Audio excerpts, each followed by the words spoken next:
저는 영국에서 판사로 근무 중인 헤일리 존스라고 합니다. 저에게는 아주 소중한 여동생이 한 명 있습니다. 어린 시절부터 부모님이 모두 일찍 돌아가시는 불우한 환경에서 동생과 둘이 의지하며 힘겹게 살았다 보니 저에게 있어서 동생은 딸처럼 느껴지기도 하는 존재였죠. 저는 동생에게 지금처럼 힘든 상황에서 벗어나기 위해서는 우리가 서로 합심하여 죽기 살기로 공부를 열심히 해야 한다고 말하곤 했습니다. 그래야 이 사회에서 영향력을 행사할 수 있는 사람이 될 수 있다고 말이죠. 그렇게 우리는 그러한 약속을 품에 간직한 채로 엄청난 노력을 했고 그 성과로 저는 판사가 되었고 동생은 변호사가 되었습니다. 사실 동생도 판사가 되길 바랐지만 동생은 한 인생을 판결하는 판사보다는 누군가를 변호해주고 싶다며 변호사가 되기로 결심했습니다. 거의 고아처럼 자란 두 자매가 이 정도의 지위를 획득했다면 세상 부러운 것이 없는 대단한 성공이라고 감히 말하고 싶습니다. 이처럼 남 부러운 것 없는 우리 자매 사이였지만 최근 들어 아주 최악의 상황이 벌어지고 말았습니다. 일이 많아서 한창 바쁜 시기에 동생은 저에게 남자를 한 명 소개해 주었습니다. 그 남자는 다름 아닌 동생이 결혼하겠다고 하는 상대였죠. 한국인이었습니다. 한국은 전쟁이 끝나지 않아서 아직도 불안정한 정세 때문에 사람이 살기 힘든 나라라고 알고 있는데 혹시 그래서 저 친구도 영국에 와서 살고 있는 건가?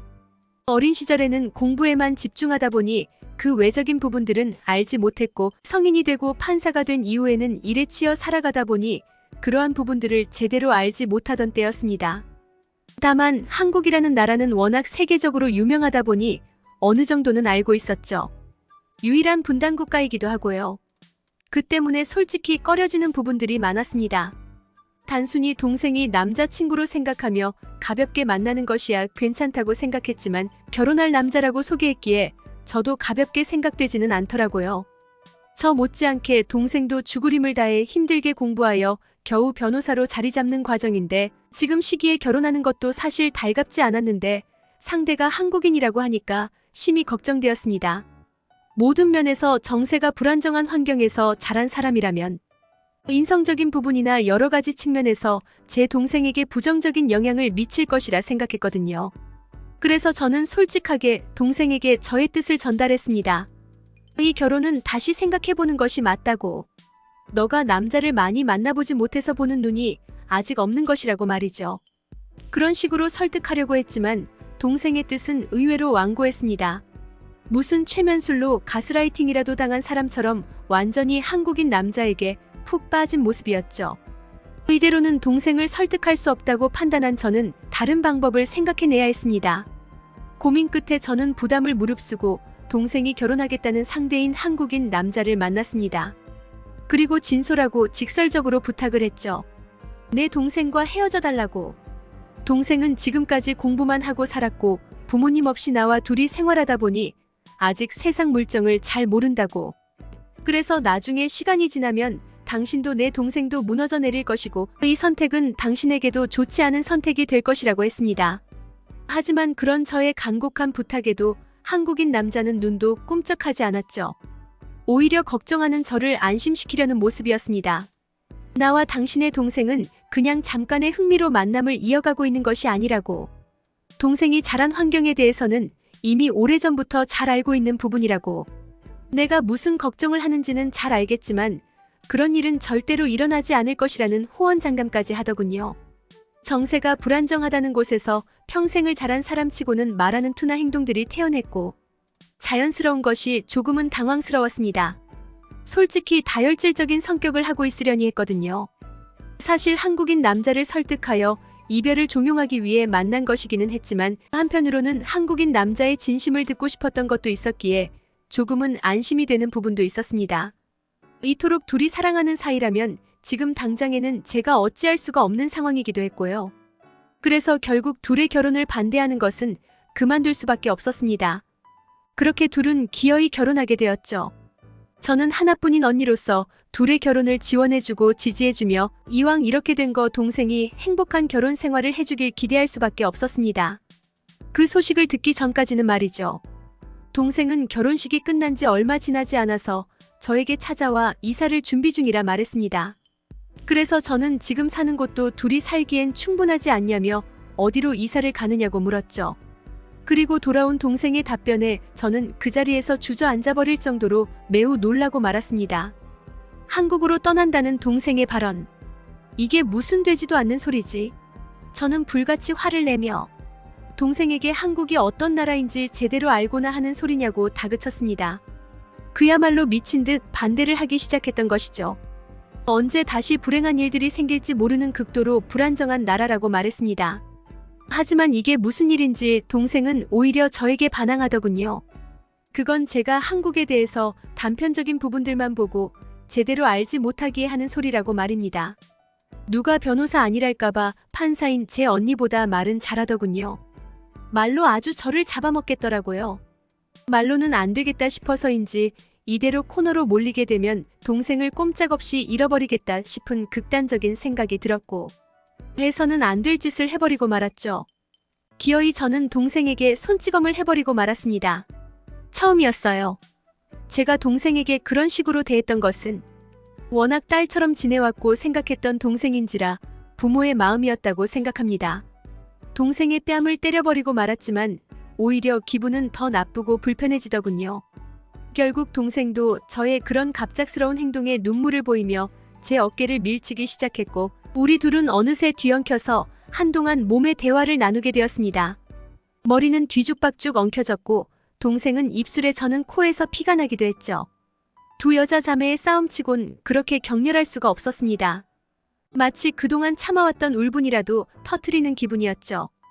기어이 저는 동생의 생각을 꺾을 수 없다는 것을 받아들여야만 했습니다. 그래서 최후의 수단을 써보기로 했죠. 너 이대로 한국으로 간다면 우리 인연은 여기서 끝이다. 너의 하나뿐인 혈연인 나와 인연을 끊고 싶다면 너 하고 싶은 대로 한국으로 가라고 말이죠. 그 말을 들은 동생은 잠시 울먹거리며 말이 없다가 이내 뒤돌아 나가버렸습니다. 그것이 제가 동생을 본 마지막 모습이었습니다. 그 이후로 5년이라는 세월이 흘렀고 우리는 그 어떤 연락도 하지 않았고 서로에 대한 그 어떤 소식도 주고받지 않았습니다. 그러던 어느 날 한 통의 편지가 저에게 도착했죠. 한국에서 온 편지였습니다. 요즘같이 온라인과 통화수단이 발달한 시대의 편지라니. 한국의 상황이 눈에 훤한 느낌이었습니다. 하지만 발신자는 제가 예상한 그 사람이 아니었습니다. 동생에게서 온 것으로 생각되었던 편지의 발신자는 다름 아닌 동생의 한국인 남편이었죠. 그때부터 저는 서서히 불안한 마음이 생기기 시작했습니다. 왜 동생이 아닌 한국인 남편에게 편지가 온 거지? 동생에게 무슨 일이라도 생겼나? 그러한 마음으로 편지를 열어보았고 저는 이내 큰 고민에 빠지고 말았죠. 그 고민은 몇 날 며칠을 이어나갔고 어느 순간 여행 가방을 챙기는 저를 발견했습니다. 저는 그렇게 한국이라는 나라에 당도했습니다. 솔직히 궁금하기도 했죠. 한국이라는 나라가 도대체 어떤 모습을 하고 있는지, 내 동생의 마음을 빼앗아간 한국의 모습은 과연 어떠한지, 그리고 그러한 곳에서 내 동생은 무사히 잘 살아가고 있는 것인지, 그 궁금증은 제가 한국에 당도한 지 불과 30분 만에 조금씩 깨지기 시작했습니다. 공항에 발을 디딘 저는 이곳이 과연 제가 생각하던 그 한국이 맞는지 의심해야 했으니까요. 이런 공항은 우리 영국에서도 보기 힘들다는 생각이 들었습니다. 첨단 기술의 향연들이 단연 돋보였는데 로봇들이 돌아다니는 것을 보자니 제가 지금 미래로 온 것인가 하는 착각마저 들 정도였습니다. 게다가 입국 시에는 간단한 생체 인식만으로 입국이 가능하다는 사실을 알게 된 순간부터 한국이라는 나라가 달리 보이기 시작했죠. 그도 그럴 게 이와 같은 첨단 시스템들을 갖춘 나라들은 대부분 최상위권의 선진국 지위를 갖추고 있다는 것을 잘 알기 때문입니다. 게다가 공항에 있는 다양한 편의시설들과 깨끗하고 쾌적한 환경은 저의 두 눈을 사로잡기에 충분했습니다. 공항 직원들의 친절하고 효율적인 서비스는 물론이고 빠르고 간편한 출입국 절차에 대해서는 정말이지 만족스러웠죠. 이러한 만족감을 공항에서부터 받게 되니 저도 모르게 이곳에 조금 더 머무르고 싶다는 생각마저 들었습니다. 그러다가 이곳에는 면세점이나 쇼핑몰, 식당과 문화시설과 같은 다양한 쇼핑과 즐길 거리가 많다는 것을 알게 되었죠. 더욱 충격적이었던 것은 공항과 곧바로 연결되어 있는 다양한 대중교통들이었습니다. 이러한 교통 시스템을 활용한다면 초행길이라 하더라도 조금만 시간을 들이면 시내까지도 편리하게 접근이 가능할 것 같았죠. 그렇게 공항을 한참 후에나 빠져나온 저는 혼자서 중얼거렸습니다. 한국의 공항은 세계에서 가장 깨끗하고 현대적인 공항이네. 저를 마중 나온 것은 동생이 아닌 동생의 한국인 남편이었습니다. 동생은 아직도 저에게 묵은 감정이 사라지지 않은 모양인지 아니면 저를 반기지 않는 모양인지 보이지 않았죠. 그런데 알고 보니 바로 오늘이 이사하는 날이라고 하더군요. 사실 제가 한국에 오게 된 것도 동생이 한국에서 이사한다는 소식을 들어서 겸사겸사 관계를 회복하고 혹시라도 동생이 한국에서 살려는 생각이 바뀌었다면 영국으로 데려가기 위함이었습니다. 그렇게 동생의 남편을 따라 한창 이사 중이라는 그들의 예전. 신혼집으로 도착한 저는 그야말로 한국에 미친 듯한 모습에 경악을 금치 못했죠. 제가 목격한 동생의 이사 장면은 그야말로 충격과 공포 그 자체였습니다. 그곳에는 고층 아파트에 살았던 모양인 동생의 아파트. 집과 길게 연결된 자동 사다리가 오르락내리락 하는 것이 보였죠. 그리고 밑에는 이삿짐 트럭이 보였습니다.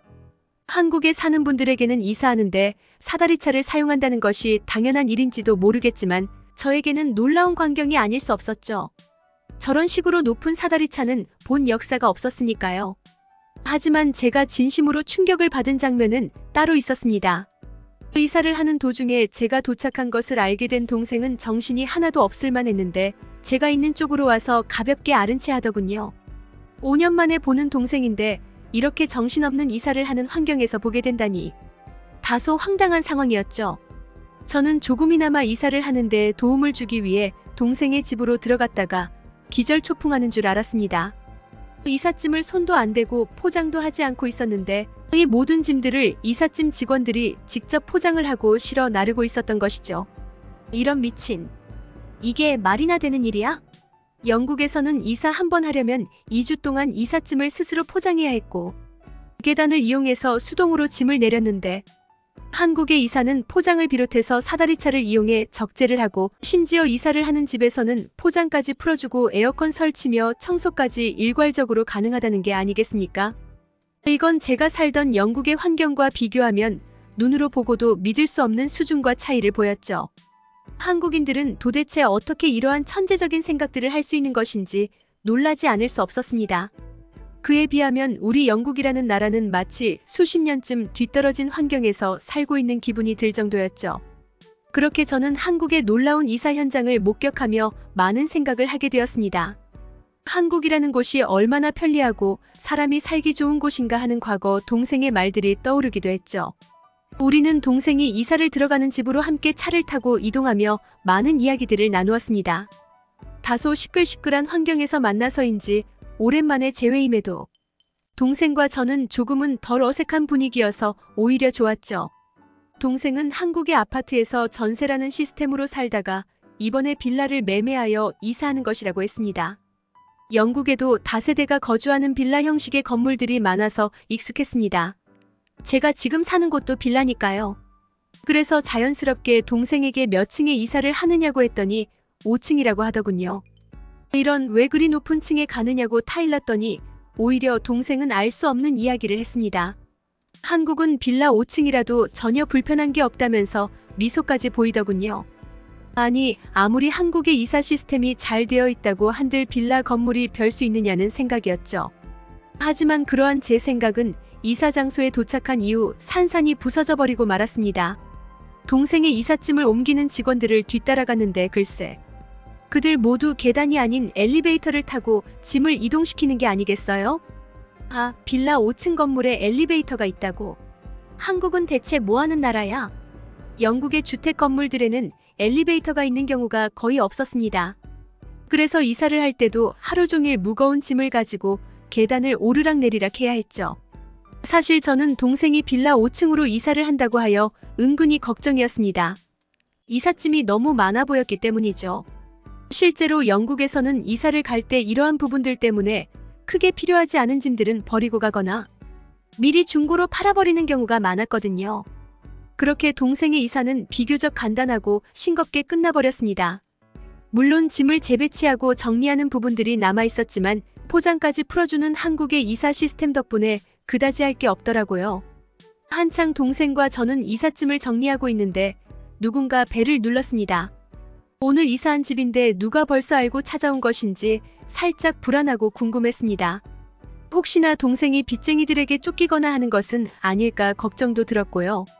하지만 문 앞에는 다름 아닌 음식을 배달하는 사람이 있었고 그제야 배에서는 꼬르륵 소리가 나며 식사 시간이 되었음을 알게 되었죠.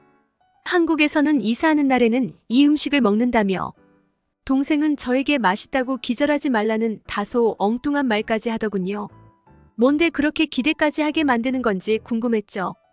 그리고 그 음식을 한 입 떴을 때 저는 그 시커먼 면 요리의 환상적인 맛에 온 정신을 집중할 수밖에 없었습니다. 짜장면이라는 한국 음식은 정말이지 잊을 수 없는 특별한 맛이었죠. 영국에서 먹어본 그 어떤 면 요리보다도 맛있었습니다. 그날 이후 저와 동생은 다시금 과거의 살가운 사이로 관계를 회복하는 데 성공했습니다. 아니, 오히려 과거보다 더 좋아졌다고 보는 것이 맞겠네요. 저는 동생이 있는 한국을 제 집 드나들듯 자주 방문하였고 그런 저를 본 동생은 이참에 아예 한국에 와서 같이 살자는 말까지 하더군요. 그리고 저는 그런 동생의 발언을 진지하게 생각하는 중입니다.